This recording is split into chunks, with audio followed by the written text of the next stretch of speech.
Vijay sir அவங்க அப்பா டைரக்டரா இருந்தனால சாப்பாட்டுக்கு இடத்துக்கு வேணா கஷ்டப்படாம வந்திருக்கலாம். சினிமாவில் அவர் கஷ்டப்பட்டு தான் வந்திருப்பார். சினிமாவில் ஈஸியெல்லாம் நீ உருவாக முடியாது. ஹீரோவை கொண்டு வந்தாங்க, யாரால நிக்க முடியுதா? மக்கள் ஏத்துக்க மாட்டான் சார். அரசியல்வாதியா விஜய் பெரிய ஆளா, உதயநிதி தான். உதயநிதி தான் பெரிய. நீங்க எங்களுக்கு செஞ்ச துரோகத்தை நாங்க மன்னிச்சிட்டோம். எங்களுக்கு செஞ்ச துரோகத்தை நாங்க மன்னிச்சாலும் மிஸ்டர் சுந்தர் இப்ப இங்க வராரு. ஐ மீன் இந்த ப்ரோக்ராமுக்கு. சொல்லுங்க, என்ன உங்க doubt?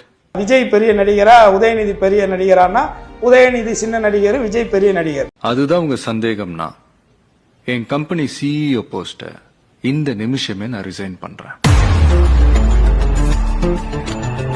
How can you do this? Don't do this, Mr. Sundar. நீங்க ஜிஎல்க்கு சிஇஓ இருக்கிறது நம்ம நாட்டுக்கே பெருமை. இப்ப என்ன சொல்றீங்க? இதெல்லாம் பண்ணி என் தலைவனை ஜெயிக்க முடியாது. எதற்கு ஆளேலங்கிற எண்ணம் தான் ஜனநாயகத்தோட முதல் ஆபத்து. அயோத்தி குப்பம் பக்கம்லாம் போயிடாத, ஆளையே எரிச்சு போடுவோம். எந்த குப்பம்? அயோத்தி குப்பம். ஃபர்ஸ்ட் மீட்டிங் அங்கதான்.